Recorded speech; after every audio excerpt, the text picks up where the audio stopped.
अब चलिए अटल जी की बात कर लेते हैं। अटल जी 2004 के बाद 2005 के बाद सक्रिय नहीं हैं, लेकिन राजनीति उनके आसपास जरूर होती है। कुछ दिनों पहले हम लोगों ने बात की थी और आपने भी देखा था कि किस तरह से कांग्रेस ने अपनी वेबसाइट पर प्रधानमंत्री अटल बिहारी वाजपेयी, पूर्व प्रधानमंत्री अटल बिहारी वाजपेयी के सम्मान में कसीदे गढ़े और निशाना साधा मोदी पर और कहा कि जिन्हें राजधर्म के सवाल पर कहीं न कहीं कटघरे में खड़ा किया था, उन्हें आप देश का कमान कैसे सौंप सकते हैं। और निशाना नरेंद्र मोदी पर था और बात उस राजधर्म की थी जो अटल जी ने उठाई थी। लेकिन अब उसी के एक नेता, कांग्रेस के एक नेता संजय झा ने अटल बिहारी वाजपेयी को देश का सबसे कमजोर प्रधानमंत्री कहकर एक नया विवाद जन्म दे दिया है। और 2 दिनों के भीतर आपने देखा कि किस तरह से विचार बदल गया कांग्रेस का। पहले तो उन्हें कहा गया कि वो बड़े नायाब नेता थे, अच्छे नेता थे, और उन्होंने जब सवाल खड़ा किया था मोदी पर, तो फिर आप मोदी को प्रधानमंत्री बनने कैसे दे सकते हैं। और 2 दिन के बाद ही संजय झा कहते हैं कि सबसे कमजोर प्रधानमंत्री अटल बिहारी, और वो इसलिए सबसे कमजोर क्योंकि वो कमान नहीं लगा सके थे नरेंद्र मोदी पर।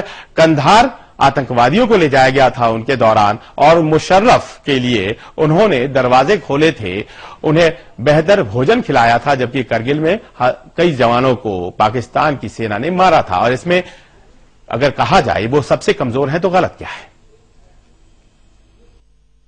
Mr. Vajpayee has been easily the most overrated Prime Minister of India. The truth is he was the weakest Prime Minister because the Kandahar hijacking that happened, or the attacks on Indian Parliament, or the fact that the NDA government decided to give Mr. Musharraf, who actually created treachery in Kargil and attacked India by surprise. The truth is we gave him a red carpet welcome. Sanjay Jha अगर इस तरह से बातें करेंगे तो जवाब तो मिलेगा ही, और भारतीय जनता पार्टी ने किस तरह से जवाब दिया ये भी सुनिए। आज जिस तरह से कांग्रेस पार्टी सारी नैतिकता, सारी मर्यादाओं को ध्वस्त करके जिस तरह से बेशर्मी के साथ, बेहयाई के साथ बदजुबानी पर उतर आई है, उससे एक बात बहुत साफ है कि पराजय से परेशान तो है ही, लेकिन पराजय के साथ साथ तो उसको लगता है कि कांग्रेस पार्टी राजनीतिक रूप से अपने अस्तित्व को बचाने की जो लड़ाई लड़ रही थी वो भी हार चुकी है। हालांकि ये अपने आप में आश्चर्य में डालने वाली बात है। 2 दिन पहले जो विचार थे अटल जी के बारे में 2 दिन बाद बदल कैसे गए। लेकिन चलिए, इस तरह से चुनाव में होता है, क्योंकि चुनाव में कुछ ऐसी बातें होते होते रह जाती हैं और कुछ बातें जिन्हें नहीं होना होता है वो हो जाती हैं। अब जो बात होते होते रह गई वो ये कि प्रियंका गांधी बनाम नरेंद्र मोदी, वाराणसी की गजब की टक्कर हो नहीं पाई और खबर आ गई थी कि ऐसा हो सकता है, लेकिन प्रियंका गांधी ने तुरंत इन खबरों को खारिज किया। प्रियंका ने कहा है कि फिलहाल उनका ध्यान केवल रायबरेली और अमेठी सीट पर है। गौरतलब है कि अंग्रेजी अखबार टाइम्स ऑफ इंडिया में खबर छपी और यह खबर छपी कि प्रियंका वाराणसी से चुनाव लड़ना चाहती थी, लेकिन आलाकमान, कांग्रेस आलाकमान ने इसकी मंजूरी नहीं दी। और उसके तुरंत बाद प्रियंका गांधी का खंडन आ गया, चुनाव लड़ने से किसी ने नहीं रोका और उन्होंने कहा कि मैं अपने आप को अमेठी और रायबरेली तक ही लिमिट रखूंगी।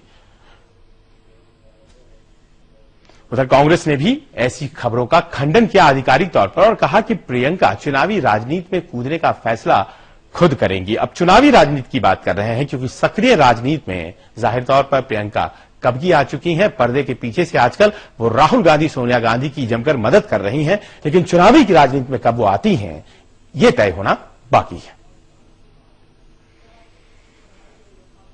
श्रीमती प्रियंका गांधी अपनी भूमिका स्वयं तय करेंगी। मुझे नहीं लगता कि कोई और व्यक्ति उनकी भूमिका को निर्धारित कर सकता है। वैसे प्रियंका गांधी तुरूप का पत्ता, प्रियंका गांधी आएंगी तो फिजा बदल जाएगी, इस तरह की बातें कही जाती हैं। और इस बार जब लगा कि नरेंद्र मोदी के खिलाफ प्रियंका गांधी को उतारा जा सकता है, और ये गलत नहीं लगा क्योंकि केवल वाराणसी की सीट थी जिसकी घोषणा नहीं हुई थी, बाकी सभी सीटों की घोषणा कर ली गई थी। और आखिर में अजय राय का नाम जब आया सामने तो लोगों ने यह सवाल किया कि क्या इतने दिन अजय राय का नाम अनाउंस करने के लिए रुका गया था क्या, और क्या ऐसा तो नहीं है कि बहुत सोच विचार के बाद तय किया गया कि प्रियंका गांधी यहां से नहीं लड़ेंगी। लेकिन बीजेपी क्या कह रही है? बीजेपी कहती है कि अगर प्रियंका और रॉबर्ट वाड्रा चुनाव लड़ना चाहते हैं तो वाराणसी और वडोदरा से दोनों मैदान में उतर जाएं, देख लिया जाएगा। प्रियंका गांधी जी को बनारस से चुनाव लड़ना चाहिए था, उनके पति रॉबर्ट वाड्रा जी को बड़ौदा से चुनाव लड़ना चाहिए था। और भी जो उनके कुनबा है, कांग्रेस के प्रशासन का कुनबा जो चुनाव के मैदान से भाग गया, उसको भी कहीं ना कहीं से लड़ना चाहिए था। इसमें तो कोई हर्ज नहीं, ना हमने मना ही नहीं किया। विश्वास देखिए नकवी जी की, मोदी की लहर है। वैसे मोदी की लहर को जोशी जी ने कल नहीं माना था, और आज जब वो पहुंचे अपने चुनाव क्षेत्र कानपुर, तो कार्यक्रम जोशी जी का था, लेकिन नारे लगने लगे हर हर मोदी। अब इसके बारे में आप क्या कहेंगे?